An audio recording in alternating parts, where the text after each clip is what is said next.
Bonjour à tous, soyez les bienvenus, accompagnez-nous, bienvenue à la série des webinaires Favoriser le cueillir chez soi. Je suis Andrea Péché, mes pronoms sont elle et là, et c'est un plaisir de vous inviter aujourd'hui. Je vous invite à vous présenter sur le clavardage. Parlez-nous des terres ancestrales où vous vous trouvez. Et pour ceux qui viennent là pour la première fois, eh bien, la série de webinaires Favoriser le vieillir chez soi cherche à explorer des sujets vastes, des initiatives qui soutiennent les personnes âgées et qui les engagent à vieillir chez soi. Aujourd'hui, nous allons parler d'échanger avec compassion, à quoi ressemble une bonne journée. Nous avons le plaisir de vous offrir une interprétation simultanée en français par Boost Events, une subsidiaire de Boostlingo. Si vous souhaitez écouter la voix de l'interprète, nous vous prions de choisir le français dans le menu en bas de l'écran. Si vous ne voyez pas le menu, nous vous prions de le voir dans l'interprétation. Et si vous avez besoin de soutien, eh bien, n'hésitez pas à joindre le soutien technique dans le clavardage. Nous vous invitons aussi à partager vos questions et commentaires dans le clavardage en anglais ou français et nous vous encourageons à répondre à vos commentaires et questions au fur et à mesure que le webinaire continue. Nous pouvons connecter entre nous et nous répondrons à vos questions à la fin de la session. Si nous n'avons pas le temps de le faire, eh bien, nous répondrons plus tard dans notre continuation. La session est enregistrée et nous vous enverrons un lien envers ce enregistrement dans les semaines à suivre. Je voudrais commencer par reconnaître que nous nous retrouvons dans des terres habitées par les peuples autochtones dès le début. Moi-même, je me joins à vous de Grimsby, Ontario, le territoire traditionnel des Anishinaabe, Haudenosaunee, Ojibwe, Chippewa, couvert par le traité du Canada supérieur. Et dans mon voyage personnel de vérité et de réconciliation, j'explore les rituels associés au changement de saison vers le printemps et bientôt l'été.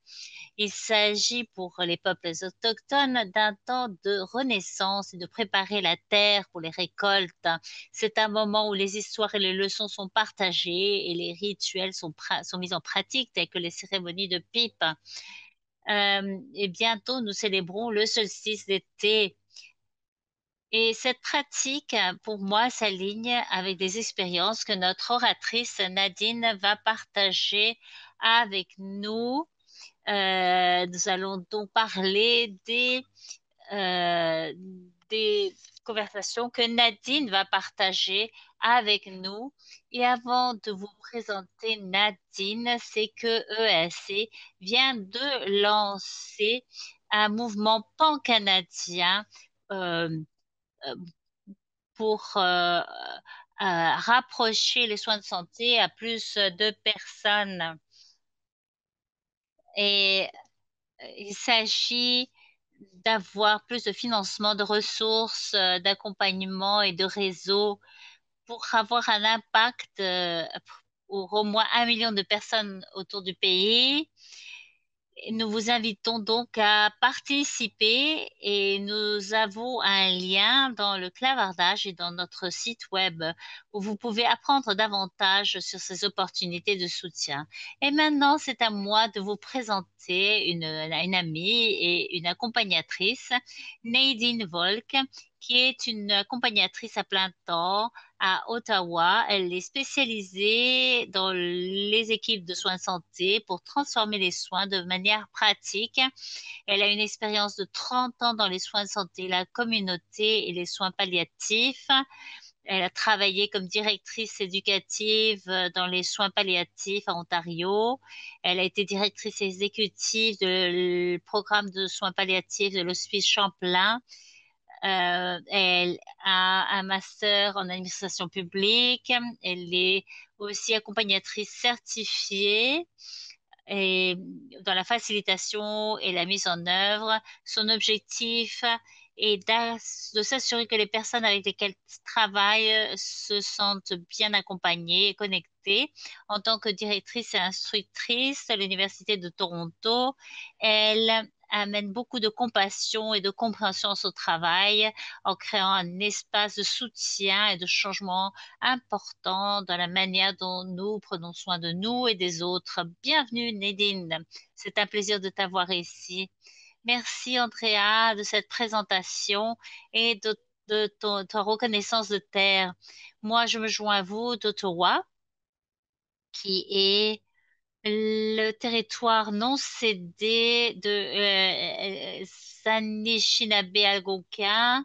Et moi aussi, j'ai un voyage de vérité et de réconciliation que je voulais le partager. J'ai exploré différentes opportunités de vérité, de réconciliation, en utilisant 52 manières de me réconcilier. Merci Nadine. Et je voudrais voir si je peux trouver un lien pour, pour trouver ce livre. Bonjour et bon après-midi à tous. Cela dépend d'où vous vous trouvez. Nous allons parler des conversations qui ont fondées sur la compassion. Je sais que nous avons des opportunités limitées à avoir des conversations les uns avec les autres, mais je vous encourage à partager vos idées, vos commentaires dans le clavardage. Et comme Andrea l'a dit, on aura le temps à la fin d'avoir des questions et des réponses. Il y aura aussi l'opportunité d'avoir un suivi plus tard. Alors, nous allons parler aujourd'hui des échanges avec compassion afin d'accompagner la planification. Nous allons aussi parler de l'autocompassion et du soutien lors du deuil. Euh, on pourrait prendre une journée entière à parler de n'importe lequel de ces sujets, les conversations bienveillantes, l'accompagnement du deuil et l'autocompassion. Et j'espère pouvoir partager certaines ressources. S'il y a quelque chose qui vous intéresse, vous pouvez donc explorer davantage tout à l'heure. Je voulais aussi reconnaître qu'il y a beaucoup d'expertise dans notre salle Zoom aujourd'hui. Et donc, sans doute, pour certains d'entre vous, vous avez déjà vos propres pratiques, vos propres idées et des questions qui ont fonctionné pour vous et qui, afin de soutenir ces conversations bienveillantes, je vous encourage à les partager. Moi, j'espère peut-être vous fournir une idée supplémentaire, une pratique supplémentaire, quelque chose qui peut vous aider ou vous donner de nouvelles idées, des nouvelles idées additionnelles à celles que vous mettez déjà en pratique. Et comme Andrea l'a dit, cela fait partie de notre travail lorsque nous favorisons le vieillir sur place. Nous avons eu une conversation tout à l'heure concernant le fait que tout cela est réellement interconnecté. Ce projet collaboratif permet que les personnes qui vieillissent en place peuvent rester où ils sont tout le temps qu'ils le souhaitent, qu'ils puissent continuer à faire les choses qu'ils aiment avec les personnes qu'ils souhaitent avoir autour d'eux. Et c'est de ça que la planification de soins avancés ou les soins palliatifs s'agissent.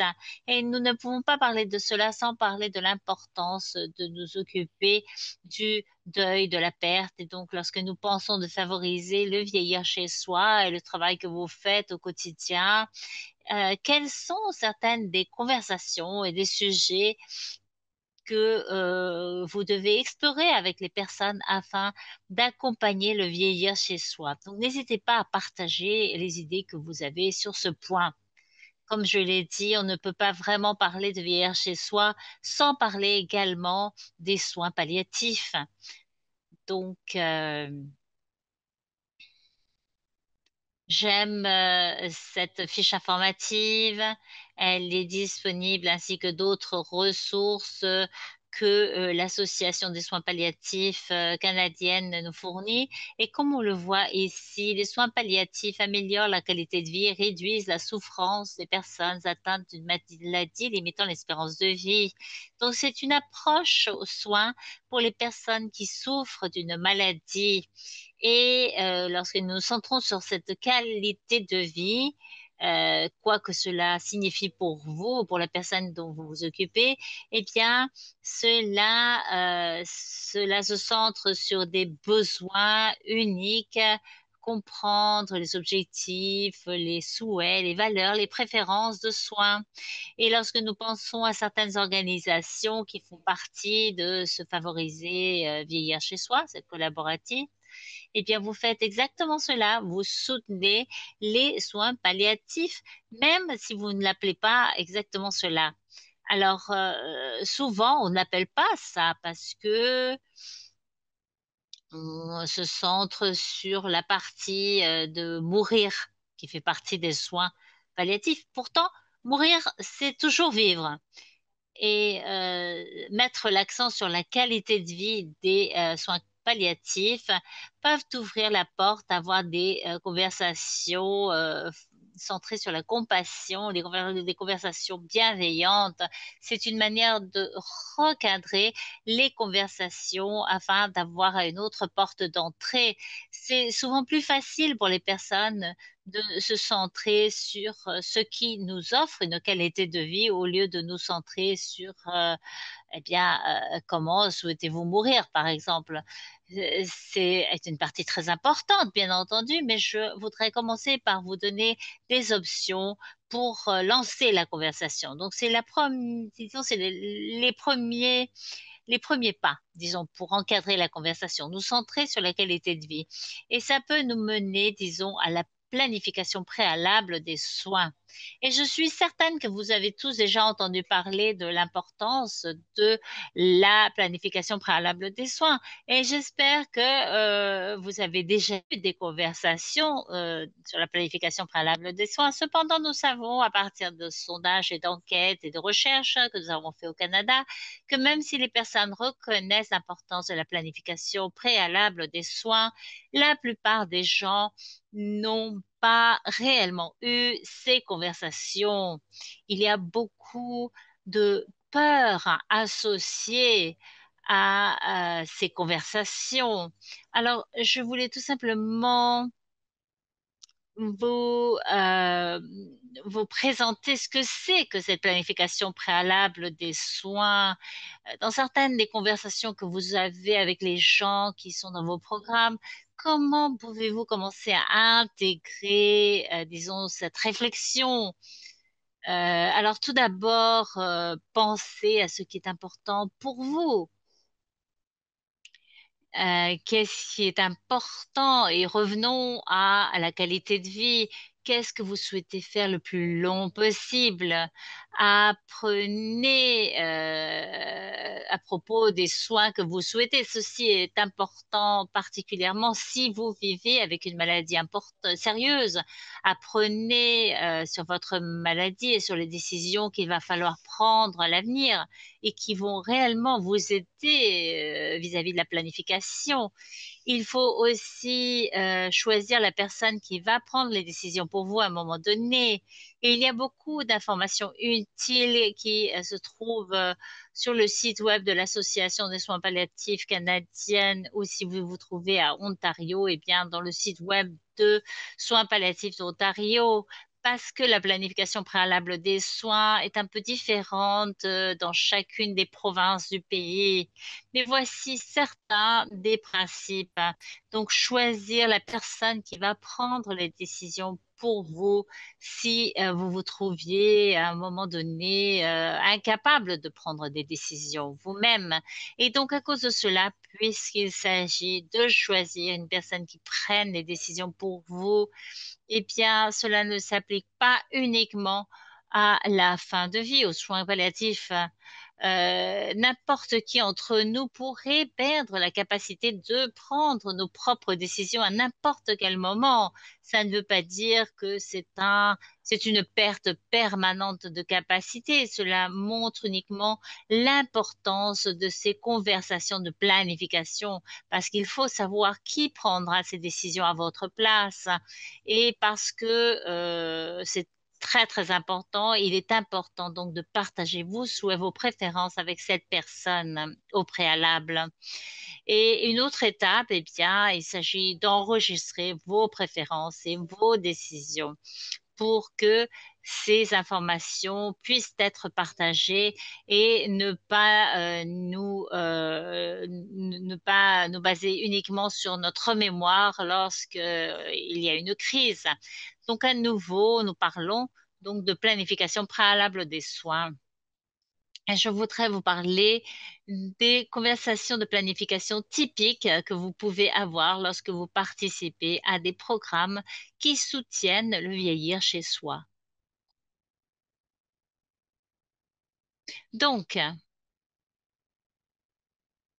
si nous pensons au fait qu'un jour nous allons tous mourir et que nous allons tous vivre le deuil et la porte, eh bien, nous reconnaissons l'importance de la planification, des soins au préalable. Beaucoup d'entre nous déjà prenons soin de quelqu'un qui affronte une maladie grave, mais beaucoup d'entre nous nous sentons réellement mal à l'aise quant aux conversations concernant la mort, le deuil, la perte ou ce qui est important pour vous, les préférences vis-à-vis du soin, vos souhaits, les valeurs, les croyances.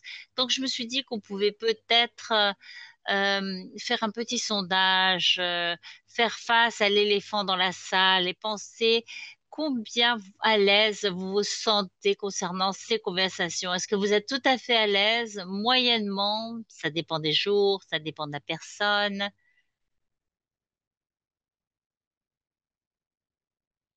Alors, on va prendre juste un petit moment pour répondre à ce petit sondage.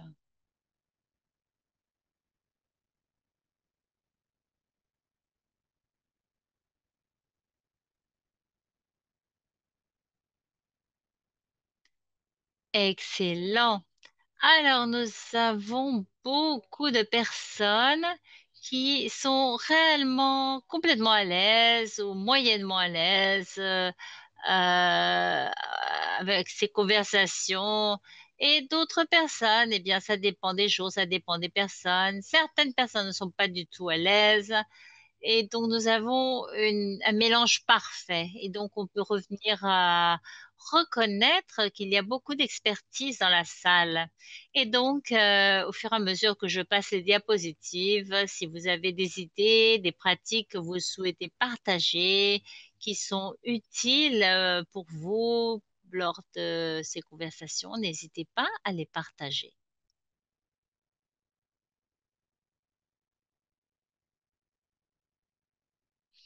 Et comme je l'ai dit, une partie de recadrer cela, eh bien, c'est qu'au lieu de nous centrer sur les défis ou la mort, le composant de la mort des soins palliatifs, nous pouvons réfléchir à comment nous pouvons soutenir la qualité de vie et penser à comment recadrer cela, dire bon, c'est une conversation difficile, ce qui est dans la plupart des cas absolument vrai, mais juste changer notre manière de penser et dire bon, c'est en fait une conversation bienveillante. Cela nous permet d'avoir l'espace de soutenir, d'engager cette conversation d'une manière différente et on peut aborder cela comme une conversation bienveillante, revenir à la qualité de vie. Qu'est-ce que nous voulons réellement euh, vivre le plus possible? Et alors la conversation peut être orientée vers ce que signifie une belle vie. Alors, une conversation sur une belle vie, ça c'est quelque chose que les personnes qui ont participé dans ce collaboratif connaissent déjà. Cela vient de Cormac Russell, le développement d'une communauté basée sur les actifs, c'est penser aux choses qui enrichissent la vie d'une personne. Donc, il y a des questions ici que nous pouvons explorer dans les conversations sur une belle vie, mais fondamentalement, une conversation sur une belle vie, eh bien, c'est penser au fait que tout le monde a des dons que l'on peut partager et donc on peut aborder cela à partir de ce qui est intéressant, ce qui est fort au lieu de ce qui ne va pas. Donc, pensez à ces conversations comme une manière de soutenir les connexions. Alors, juste par exemple, pour un exemple d'une conversation sur une belle vie, une question qui est peut-être très utile dans une conversation de planification, c'est à quoi ressemble une bonne journée pour vous? Et je vous encourage tous à partager quelque chose dans le clavardage. Alors, à quoi ressemble une bonne journée pour vous? Une chose. Si vous arrivez à intégrer cela dans votre journée, qu'est-ce qui vous donne du plaisir, de la joie? Alors, je vois sortir, passer du temps avec les amis, connecter avec les gens que j'aime, bouger de manière indépendante, méditer, broder. Prier, la musique. Il y a beaucoup d'idées dans le clavardage et de manière très très rapide, on arrive à identifier des choses qui réellement nous aident à passer une bonne journée. Tout ça, cela peut être utilisé pour aider les conversations de planification. Donc, l'un des exemples que j'aime partager, et beaucoup d'entre vous l'ont sans doute déjà entendu, eh bien, il y a un livre qui a été publié, je ne sais pas exactement il y a combien de temps, mais il s'appelle Être mortel. Il a été publié par Tuluwande et il décrit une situation où une femme soutient son père qui va être opéré et elle se rend compte qu'elle n'a jamais eu de conversation de planification avec lui et donc elle lui demande qu'est-ce que je dois savoir pour prendre des décisions en ton nom si le cas échéant. Et le père lui dit, eh bien, tant que je peux manger de la glace au chocolat et regarder le foot à la télé, et en fait, elle a dû prendre une décision pendant l'opération et elle a demandé au chirurgien, je suis sûre on lui avait jamais demandé ça auparavant, elle lui a demandé si je prends cette décision, est-ce que mon père va pouvoir manger de la glace au chocolat et regarder le football à la télé? Et la réponse était oui. Et donc, ils ont continué. Et ça, c'est un petit exemple des choses que les personnes les choses que les personnes ont écrites dans le clavardage. Cela peut nous aider dans la planification. Si je prends cette décision, est-ce que je pourrais continuer à faire ça? Ou qu'est-ce qui va m'aider à continuer à faire ça le plus longtemps possible? Une autre chose, lorsque je réponds à cette question, et on va revenir à ça vers la fin, c'est que vous pouvez utiliser ceci en tant que ressource pour vous-même, pour soutenir votre propre bien-être lorsque vous faites ce travail, lorsque vous avez ces conversations. Et donc, je voudrais partager certaines pratiques qui nous aident qui rendent plus facile ces conversations. Alors, on peut commencer par la curiosité. Donc, inviter et explorer dans les conversations. Par exemple, euh, où voulez-vous commencer? Qu'est-ce que je dois savoir? À quoi ressemble une bonne journée? Qu'est-ce qui t'aiderait à vivre plus de bonnes journées? Et on revient à ce qu'on a appris de Cormac Russell et au développement des communautés fondées sur les actifs. Il a ce cadre merveilleux de réfléchir sur euh, euh, comment nous planifions les conversations lorsque nous fournissons des services ou du soutien. Parce que souvent, on fait des choses pour les personnes et le plus souvent possible dans ces conversations, est-ce qu'on peut penser à comment faire les choses avec les personnes ou même aider à créer un espace pour que les personnes les fassent eux-mêmes. Donc, c'est utile de penser lors de ces conversations, quel est mon rôle ici? Et il y a des moments où c'est tout à fait adéquat de faire quelque chose pour les autres ou au lieu des autres, mais considérez votre rôle comme celui de renforcer des capacités pour que les personnes puissent faire eux-mêmes les choses, qu'ils puissent réellement être un partenaire et, euh, et qu'ils puissent euh, partager de manière sûre ce qui est important pour eux, quels sont leurs souhaits, leurs valeurs qu'ils veulent, leurs croyances qu'ils veulent intégrer dans la planification. Donc, on veut commencer d'un lieu de force au lieu de commencer par ce qui va mal. Et là, donc, les personnes vont être plus indépendantes, elles peuvent participer en tant que partenaires dans une conversation et donc elles seront plus curieuses. Et c'est bien d'être curieux parce qu'alors nous pouvons aussi être présents. Diapositive suivante.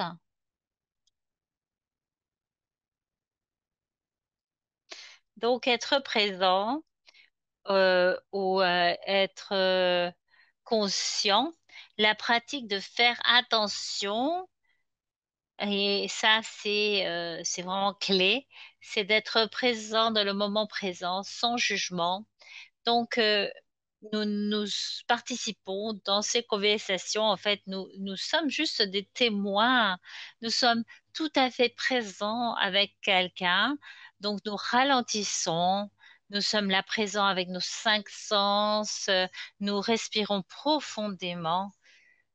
Et donc, nous ne sommes pas tellement dans notre tête et réellement, nous sommes vraiment dans notre corps. Nous minimisons les distractions et ça, c'est vraiment tellement important étant donné que nous pouvons nous distraire rapidement avec nos téléphones portables et avec tout ce qu'il y a autour de nous, avec nos emplois du temps qui sont tellement, tellement occupés, nos vies privées. Donc, on minimise les distractions, on ralentit, on essaye d'être présent et conscient, pleinement conscient. Et il y a aussi cette idée d'écouter aux trois niveaux. Et ça, c'est la diapositive suivante. Je sais que euh, on a tous eu des formations sur l'écoute active dans ces conversations. Pour être présent, cela peut être utile de penser à cette idée d'écouter dans les trois niveaux. J'avoue que parfois, j'écoute au niveau un, c'est-à-dire que j'écoute, mais je pense déjà à ce que je veux dire après. Qu'est-ce que je sens, qu'est-ce que je veux dire, et j'essaie de passer le plus vite possible. Et je reste vraiment dans ma tête. Mais si on peut passer au niveau 2, et donc on est présent, on se centre complètement sur l'orateur, on écoute les paroles, on fait attention au ton, au langage corporel, aux émotions, et on peut obtenir beaucoup plus d'informations de ce que l'on le ferait si on était juste centré sur l'écoute des paroles. Où on est juste à l'écoute interne, ce qui se passe dans notre propre esprit. Et après, on arrive au niveau 3, c'est l'écoute globale. C'est lorsqu'on est vraiment, vraiment conscient de ce qui se passe dans l'environnement. Et qu'est-ce que cela nous dit sur la personne que nous soutenons et que nous accompagnons et ce dont ils ont besoin, ce qui serait vraiment utile dans une conversation de planification. Parce que si on revient à faire pour les personnes et essayer de passer à un espace où on essaie de travailler pour quelqu'un d'autre ou créer un espace où les personnes peuvent réellement travailler eux-mêmes, eh bien, il y a aussi une autre compulsion qu'on sent souvent, c'est ce désir, ce souhait de résoudre les problèmes, de venir immédiatement à offrir des solutions. Mais au-delà, c'est plutôt rester curieux le plus longtemps possible, rester présent et nous centrer sur ces trois niveaux d'écoute, d'absorber toutes ces informations afin d'être le plus possible efficace dans la conversation de planification. Et si on y est vraiment, vraiment présent, alors on peut y penser comme pour nous-mêmes. C'est comme si quelqu'un nous écoute vraiment. Ça, c'est vraiment une expérience incroyable parce que on n'a pas cette expérience aussi souvent qu'on l'aimerait. Donc, c'est vraiment un, un cadeau qu'on peut donner aux personnes avec lesquelles on travaille, quel que soit le programme où nous y travaillons.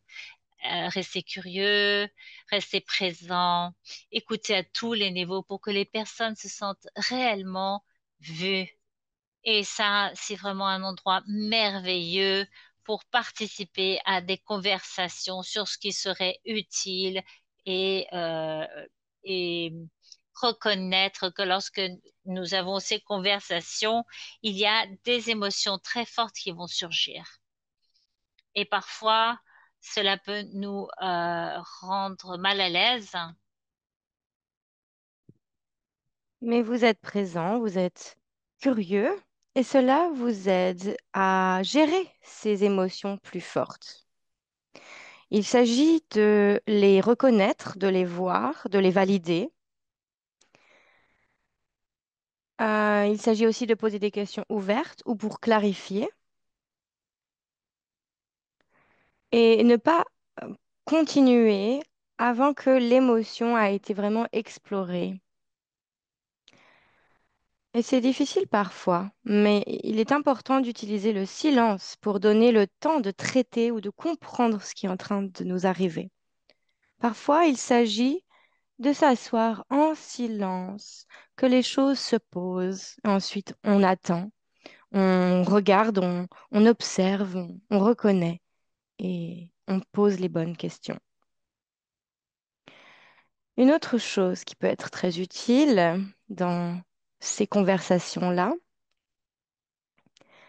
tout particulièrement si vous ressentez des émotions fortes,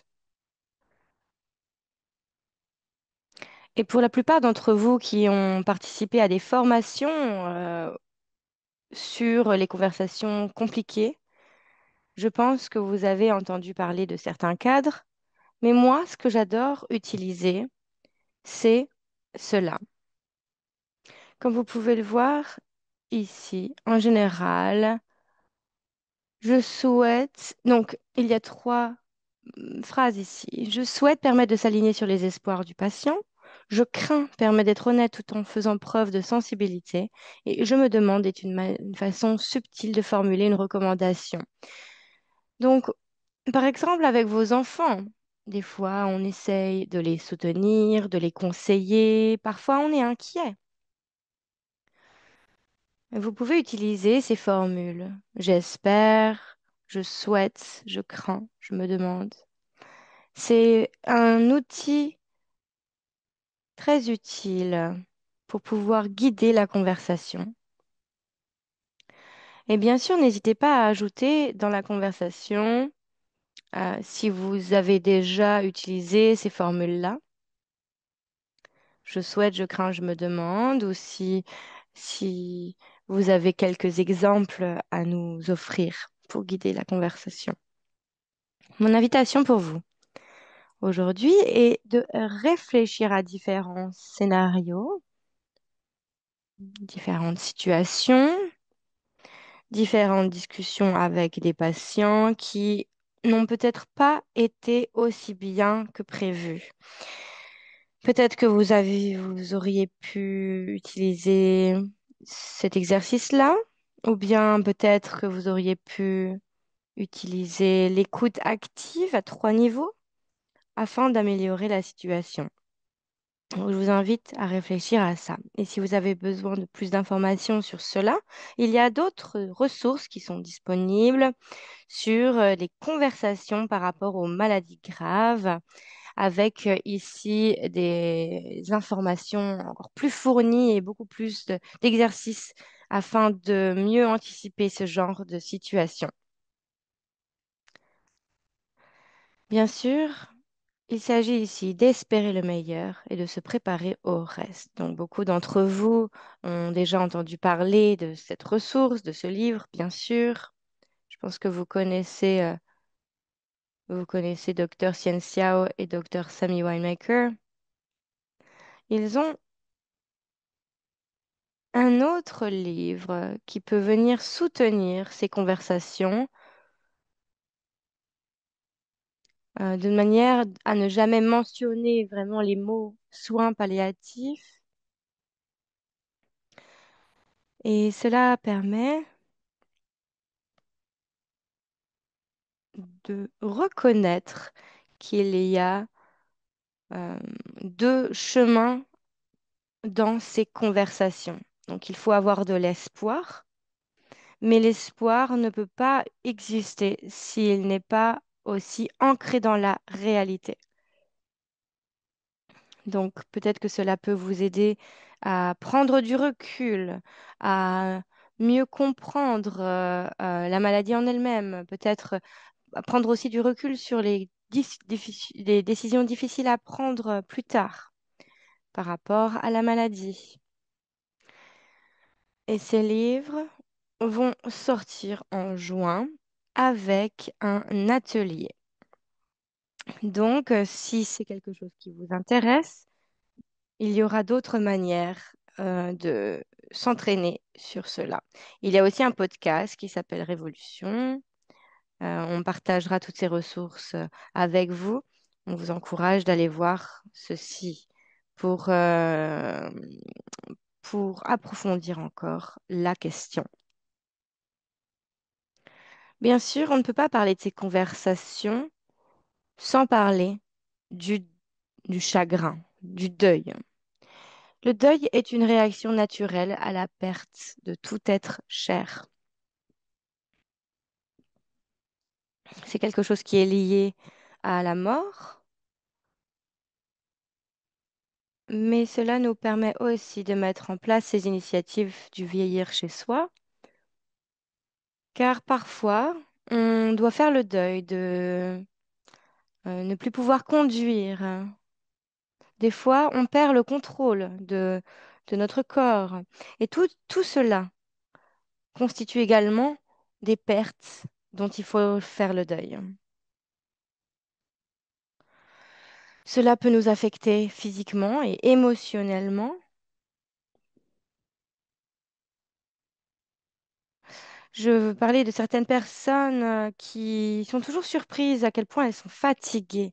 Mais le deuil, cette tristesse associée peut se transmettre, se traduire en différentes émotions, de différentes manières. Et donc, c'est pour cela que c'est fatigant. Donc, accompagner le deuil est quelque chose de très important. Une des manières qu'on peut le faire, une des manières qu'on peut faire pour accompagner le deuil, c'est qu'il n'y a pas, il y a différentes manières. Et il y a une chose qui est presque très souvent inculquée un peu dans notre mémoire, c'est les 5 étapes du deuil. Vous en avez déjà entendu parler. Mais en fait, il n'y en a pas. Il n'y a pas 5 étapes du deuil. Ce n'est pas une progression linéaire. On ne peut pas imaginer forcément qu'on arrive un jour à la fin de ce deuil et tout va bien. C'est quelque chose qui n'est pas forcément linéaire. C'est comme peut-être une pelote de laine. Parfois, cette pelote est toute petite dans un coin de mon cœur et parfois, elle peut prendre des proportions énormes. Parfois, si on se rappelle d'une odeur, si on a un souvenir. Et là, la pelote de deuil grandit et grandit. Et c'est quelque chose qui peut rétrécir, s'agrandir en fonction du contexte.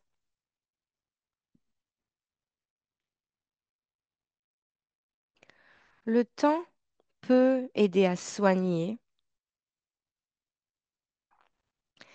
mais moi je dirais que le temps permet de savoir et d'apprendre à, à accueillir ce deuil. Cette semaine, ça fait 33 ans que mon frère est mort. Et il est mort la même semaine que son anniversaire. Son anniversaire, c'était aujourd'hui. Et j'ai remarqué le deuil qui revient, plus encore cette semaine. Mais je me suis laissé le reconnaître, créer de l'espace pour simplement être là avec son deuil, pour que je puisse me concentrer sur les beaux souvenirs que j'ai avec lui. Et parce que aujourd'hui euh, aurait été son anniversaire, et bien après ceci, je vais aller acheter un gâteau pour pouvoir honorer ceci. Merci.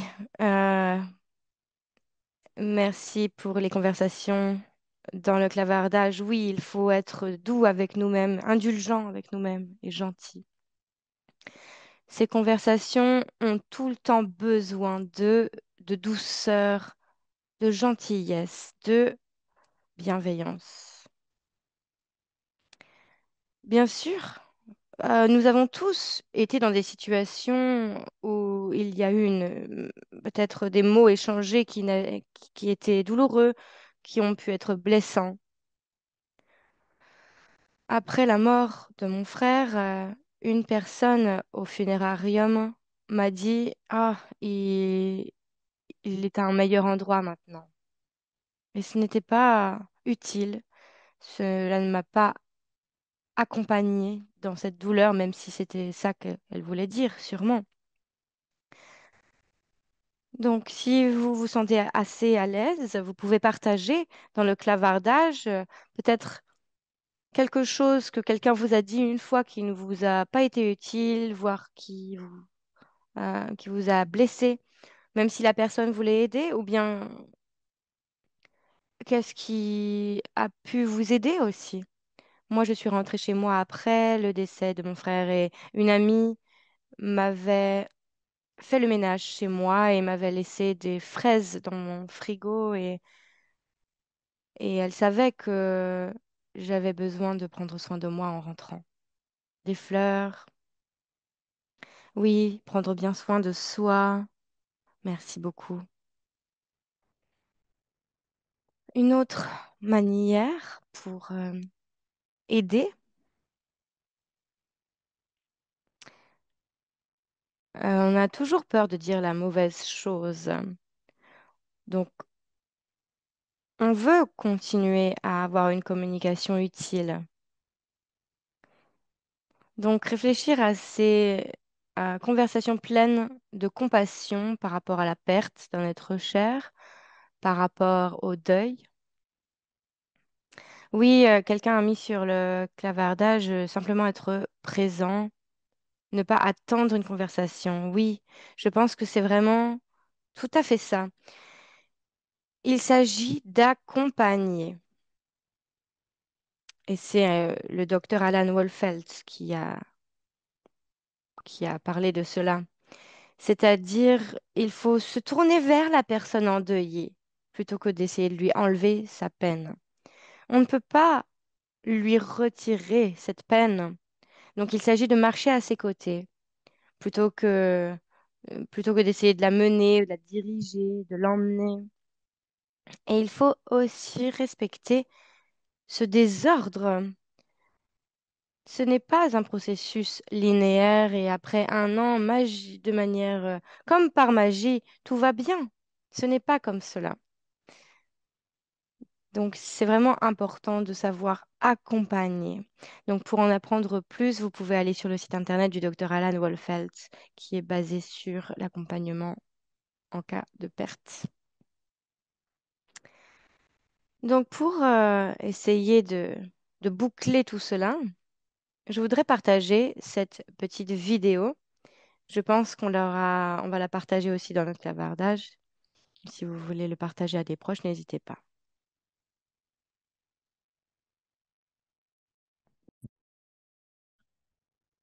Donc, que faire avec toute la douleur du monde, toute la douleur qu'on ressent dans nos vies? Parfois, on essaye d'aider une personne à se sentir mieux, mais ça ne marche pas. Les crimes violents, les suicides, des désastres naturels, ce sont des choses très graves et très tristes. Et donc, dire aux personnes d'être forts, cela ne fonctionne pas. C'est comme un puzzle. C'est contre-intuitif, mais en fait, il faut laisser les gens ressentir leur douleur au lieu d'essayer de leur enlever la douleur.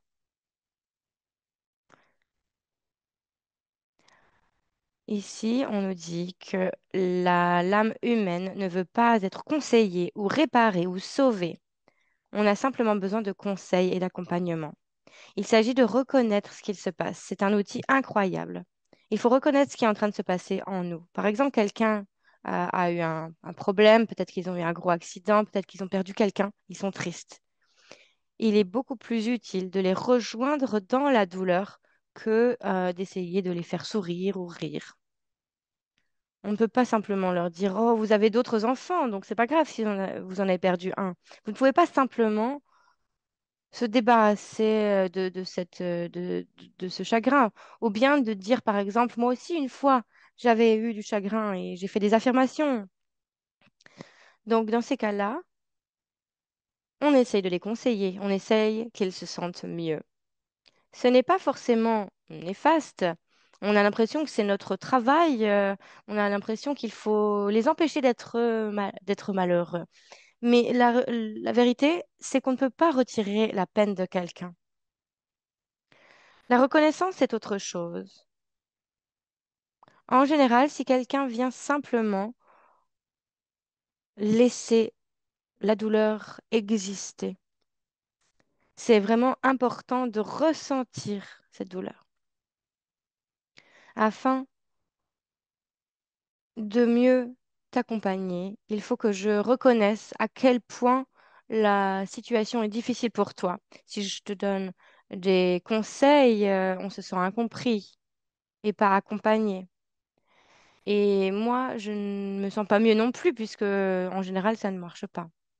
C'est très difficile et c'est très rare de vraiment réussir à retirer la peine de quelqu'un. Cela peut également, cela peut également les pousser à ne plus partager quoi que ce soit avec vous. Donc, il est beaucoup plus utile de dire, oh, je suis vraiment désolée qu'il se passe ça pour vous. Est-ce que vous voudriez m'en parler? Dire aussi, ça doit faire mal. Voilà ce qui aide. Écoutez réellement la personne. Ça aide pour de vrai. C'est peut-être quelque chose qui vous paraît trop simple, mais c'est vraiment ainsi que cela fonctionne. Et cela améliore les choses, même si on ne peut pas tout réparer.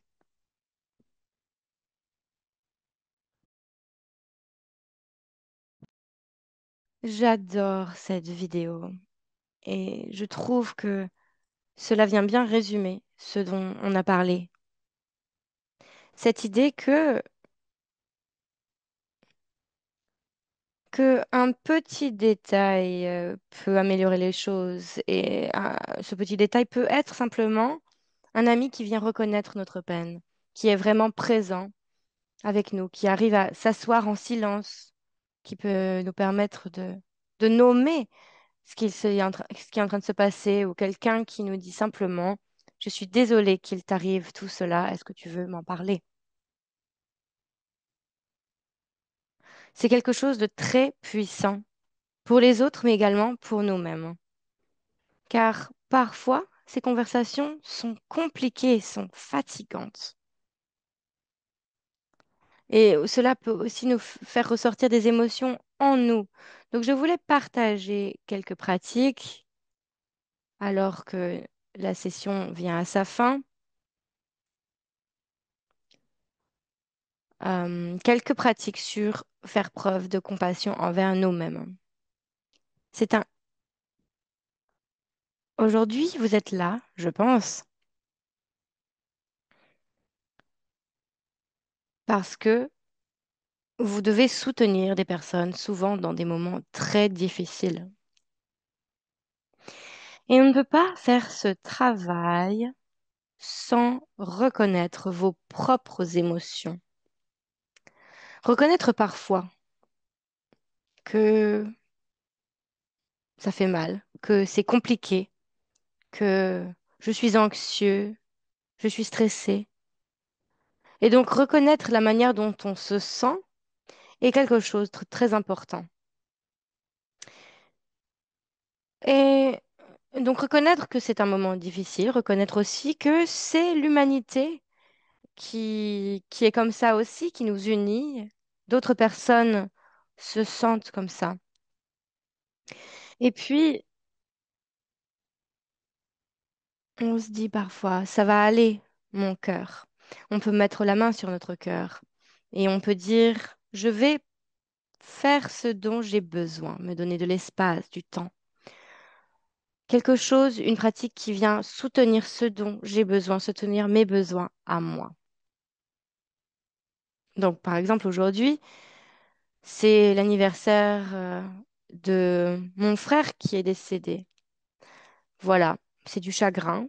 D'autres personnes se sentent comme ça, mais c'est pas grave, ça va aller, car je vais pouvoir prendre soin de moi et je vais aussi partir chercher un gâteau pour honorer ce moment. Si vous voulez plus de ressources de ce type, vous pouvez aller sur le site selfcompassion.org. Il y a beaucoup d'exercices pour améliorer la manière dont on se parle à nous-mêmes, parce que très souvent, on est un petit peu trop dur avec nous-mêmes. Donc, il s'agit ici de pratiquer l'autocompassion en pleine conscience. Prochaine diapositive.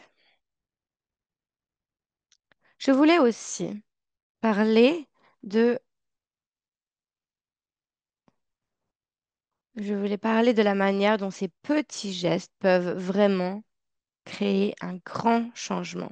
Se traiter avec compassion, prendre des respirations profondes, ou bien, comme je le suggère là, je suis en train de vous donner beaucoup d'options, beaucoup d'exercices. Peut-être qu'il y a certaines choses qui vous parlent et d'autres choses qui vous parlent moins. Mais lorsque vous ressentez ces, euh, ces grosses émotions, il y a un signe qui s'appelle SOS. Et donc, le premier, c'est être dans le silence. Le O, c'est pour l'oxygène, donc respirer. Et la troisième lettre S, c'est chercher, en anglais seek help, ou en français aller chercher de l'aide, savoir ce dont j'ai besoin, de quelle information j'ai besoin.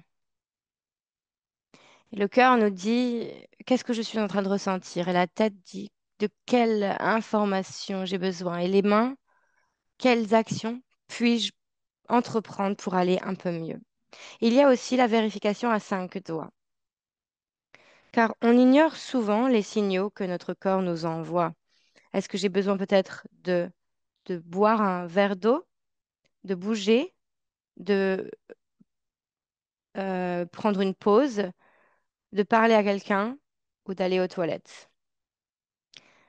Je sais que beaucoup d'entre vous sont des fournisseurs de soins de santé et vous vous dites, oh, je n'ai même pas le temps d'aller aux toilettes. Et en fait, allez-y, allez-y tout de suite parce que plus vous attendez, plus votre corps continuera d'être dans cette situation de stress. Donc, essayez de réfléchir aux petits détails que vous pouvez faire pour améliorer la situation. Comment est-ce que je peux vraiment reconnaître la manière dont je me sens? Et vous pouvez aussi réfléchir à ce que vous faites déjà.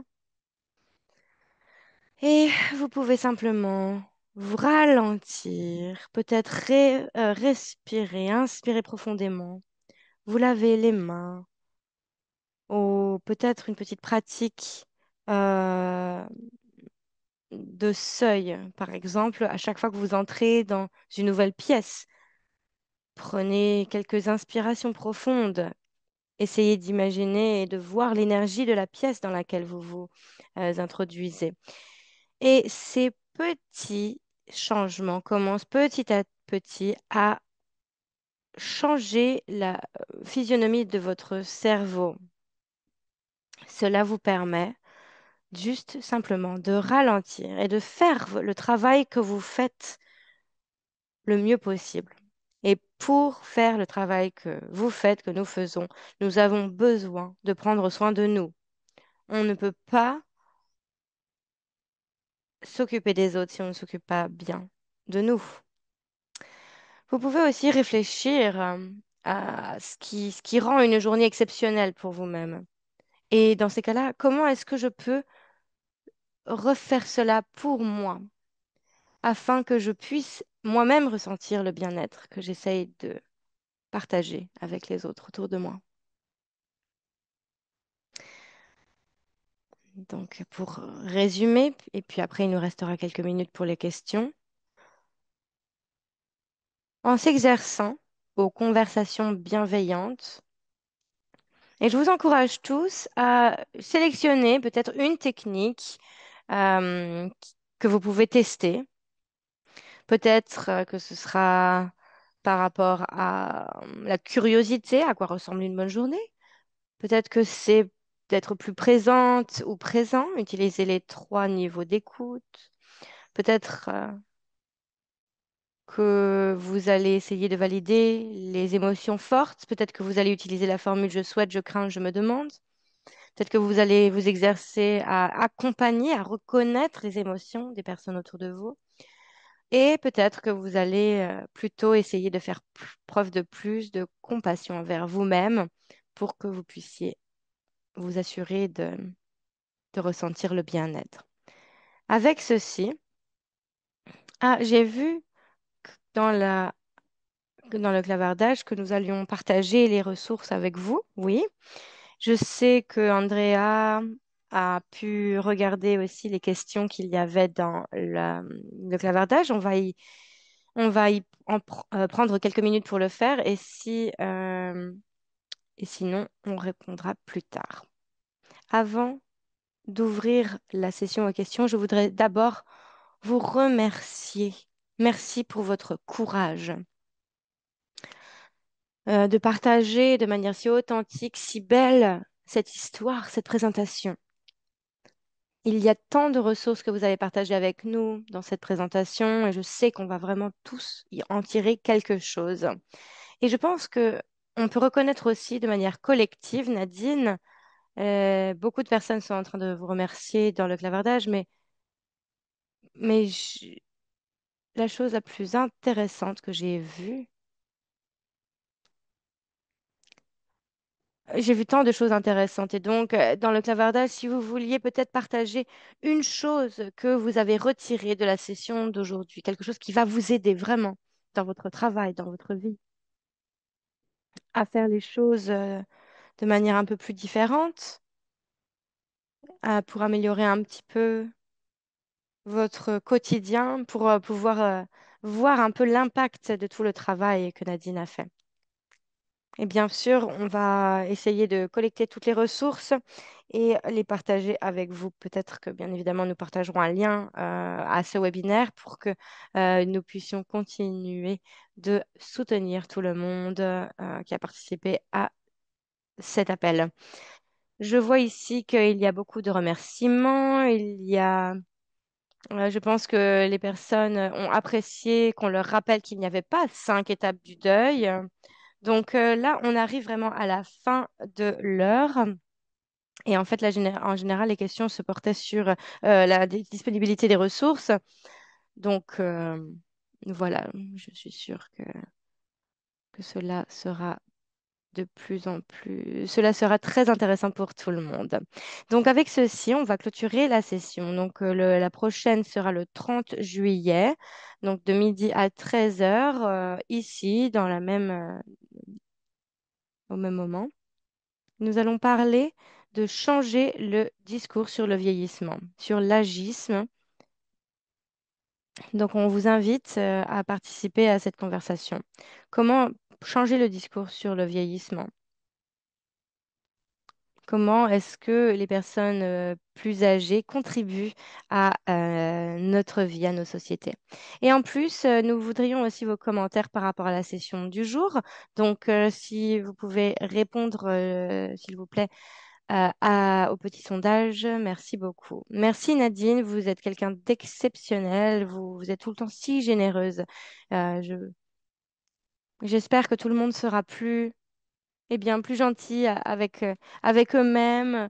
Et je vous souhaite une belle journée et restons en contact tous ensemble. Et merci beaucoup. Au revoir. Merci.